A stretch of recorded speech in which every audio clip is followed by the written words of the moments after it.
bestbookbits.com brings you the book summary of Why Women Buy, How to Sell to the World's Largest Market by Dawn Jones.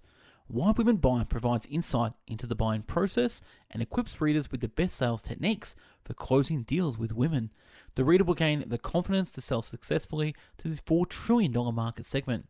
Introduction. My goal of sharing the techniques for selling to women is to help you be more intentional and effective in your sales process with women while operating the highest degree of integrity. When you're more cognizant of your thoughts and intentions towards women, you will be better prepared to handle obstacles and overcome objections that arise throughout the sales process. Chapter 1. Recognize how women differ from men.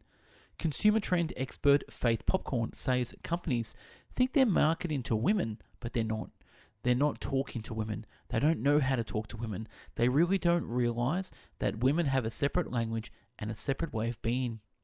When you're talking to a woman in the selling process, remember there is a rational aspect. Even if you're asking her questions, she wants to know at the very beginning of that process that your questions are genuine. She wants to know that you are real, sincere, and unpretentious. She wants to know you're going to ask questions that are relevant to her. She wants to know that you care about her. Step 1. Offer an initial solution idea. Step 2. Explore underlying concerns. And step 3. Decide on a plan of action. Chapter 2. Overcome the fear of sales. This is one of my favorite topics because I used to be terrified of certain aspects of sales process, such as making sales calls. I would have rather had a wasp fly into my car while I was driving down the highway than pick up a phone call or walk into an office or make a sales call to some unknown organization, the dreaded cold call. Though I was able salesperson, I was often afraid to pick up the phone and make a simple call. When it comes to overcoming the fear of sales, replacing the old unproductive patterns of the past with new productive ones, there are 3 important elements. Know-how. Knowing how to sell successfully. Leverage. Leverage is something that propels you beyond your fear. And vision. Vision is what motivates you to take action even when you don't feel like it. Chapter 3. Operate with integrity. Perhaps you heard somewhere in life, watch your thoughts, they become your words. Watch your words, they become your actions. Watch your actions, they become your habits or behaviors. Watch your habits and behaviors because they become your character, and watch your character because it's who you've become. If a woman believes the salesperson she's working with is disingenuous, she's more inclined to stop the sales process and leave without her prize. This can happen in several ways. She might bring the conversation to a close by saying she's not interested at this time, or she could say that she'll have to come back later. She might even flat out ask for another salesperson or the sales manager. For most women, the sales process is more than a transaction. Depending on the product or service, whether cars, computers, or cosmetics, it's an experience. The bigger the ticket price, the bigger the experience she wants to enjoy. To relieve those memorable moments, like watching a favorite movie, she wants to savor that enjoyment and tell her friends about it. Anything that interferes with her experience spoils the movie, which explains why she'd rather leave the metaphoric movie rather than put up with the games of an insincere or incompetent salesperson during her sales experience. A woman's expectation of experiential service has an impact in retail stores and in the workplace. The way to gain mastery in sales is to learn, practice, and teach. Learn your craft. Take the necessary time to study from those who have gone before you. Listen to, watch, read, and participate in teachings that will hone and sharpen your sales skills. Practice what you learn. Apply the knowledge you gain to your day-to-day work and life. And teach what you've learned. By helping others learn and grow, you come to a whole new level of mastery within your craft. The way to incorporate learning, practicing, and teaching into your life is to implement what I like to call the triple T's: tips, techniques, and tools. Chapter 4. Ask great questions. Many salespeople have experienced a time when they wish they could have taken back their answer or added a great question in conjunction with their answer to keep the conversation flowing and be more effective in their communication. Her problem was that her questions weren't answered or the right ones weren't asked. Asking great questions is essentially important when selling to women because women tend to ask more questions than men and expect questions to be answered and reciprocated during the sales process. Did you know there are 3 types of questions you can ask for successful selling? I knew when I asked you this question, you could only give me 1 or 2 answers, either no or yes. This type of question you may know is commonly called a close-ended or yes or no question. The second question I asked you was, what are they? What are the 3 types of questions you should ask? This is called an open-ended question. It's open-ended because you have no idea how the person is going to reply unless you ask a question that has only one main answer, such as, what is your email address? Let's move to the third question. Do you want me to give you a clue or do you want me to give you the answer? This is an either-or question because you're giving the listener options like a multiple choice question. I label these blue questions because blue is like the ocean. It's vast, it's unending, it's flowing, it's moving. Chapter 5. Integrate all 4 communication styles. The 4 communication styles are verbal, visual, tactile, hands-on, and written word. Let's take them one at a time. Verbal. According to the University of Missouri, 44% of people who communicate with need to hear instructions. Here's the challenge. If that's the only method of communication or sales that you're using, they need to hear what you're saying 6 to 10 times. Visual. This is the fastest way to teach someone a concept. YouTube and the internet videos are so popular because they show you how to do something just like that in the blink of an eye or the watching of a video clip. Tactile. This is the best way for people to remember something. Written word.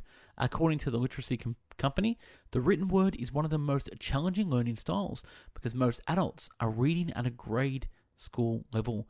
Most adults are still reading one word at a time. Women tend to place a higher value on establishing a relationship and a high quality buying experience than they do on being loyal to a product or its price. Chapter 6. Sell to different personality types. You've got the direct driver type of a person. You have the thinker/analysis person. You have the social extrovert or the innovative type of person. Then you have the relational person. Direct driver type people tend to be fast paced. Bottom line, get to the point. These are the natural leaders. They are effective decision makers. The thinker-analyzer personalities tend to be more detailed, meticulous, and accurate. They like things in order. I like to say they were born with a drop-down menu in their head. They have processes and they love to have a place for everything. The socializer, or the social extroverts, are creative and innovative people who tend to be fun-loving, energetic, expressive, spontaneous, and the life of the party. Then the relational person tends to be pretty pleasant, friendly, dependable, and calm. They often take the role of the peacemaker. Chapter 7. The 4 stages of competency. Knowing where you are in your competency level of understanding your audience, the person you're selling to, or even yourself, is the final technique in the book and the first step to building the skill. Yet there are parts of the sales process that just don't come together for you.